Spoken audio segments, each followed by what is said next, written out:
2 நாளாகமம் 10ஆம் அதிகாரம் 1ஆம் வசனம் முதல் 11ஆம் வசனம் வரை. யூதாவின் ராஜாவாகிய யோசபாத் எருசலேமில் உள்ள தன் வீட்டிற்கு சமாதானத்தோடே திரும்பி வந்தான். அப்பொழுது அனானியின் குமாரனாகிய யெகூ என்னும் ஞானதரிசிக்காரன் புறப்பட்டு அவனை சந்தித்து ராஜாவாகிய யோசபாத்தை நோக்கி, துன்மார்க்கனுக்கு துணை நின்று கர்த்தரை பகைக்கிறவர்களை நீர் சிநேகிக்கலாமா? இது நிமித்தம் கர்த்தருடைய கடுங்கோபம் உம்மேல் வர இருந்தது.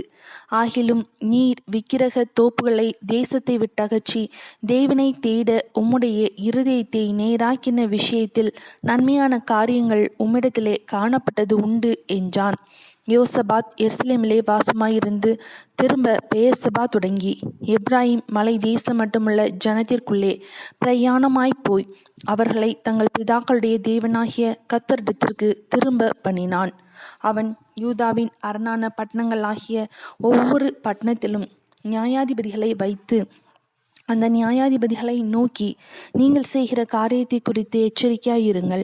நீங்கள் மனுஷனுடைய கட்டளையினால் அல்ல, கர்த்தருடைய கட்டளையினால் நியாயம் விசாரிக்கிறீர்கள். நியாயம் விசாரிக்கிற விஷயத்திலே அவர் உங்களுடனே இருக்கிறார். ஆதலால் கர்த்தருக்கு பயப்படுகிற பயம் உங்களிடத்தில் இருக்க கடவது. எச்சரிக்கையாயிருந்து காரியத்தை நடத்துங்கள். உங்கள் தேவனாகிய கர்த்தரிடத்திலே அநியாயமும் முகதாட்சணியமும் இல்லை, பரிதானமும் அவரிடத்திலே செல்லாது என்றான்.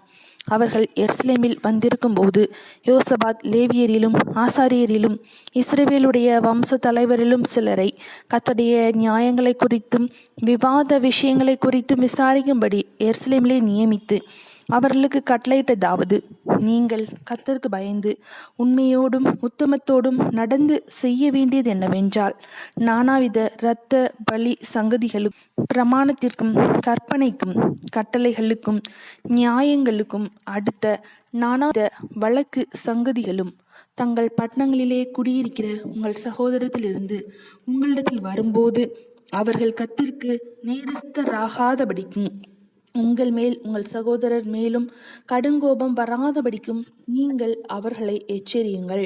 நீங்கள் இப்படி செய்தால் நேரஸ்தராக மாட்டீர்கள். இதோ, ஆசாரியனாகிய அமரியா கர்த்தருக்கு அடுத்த எல்லா நியாயத்திலும் இஸ்மவேலின் குமாரனாகிய செபதியா என்னும் யூதா வம்சத்தின் தலைவன் ராஜாவுக்கு அடுத்த எல்லா நியாயத்திலும் உங்களுக்கு மேலான நியாயாதிபதிகள் லேவியரும் உங்கள் கைக்குள் உத்தியோகஸ்தராயிருக்கிறார்கள். நீங்கள் திடமனதாயிருந்து காரியங்களை நடத்துங்கள். உத்தமனுக்கு கர்த்தர் துணை என்றார். 2 நாளாகமம் 19ஆம் அதிகாரம் முடிந்தது.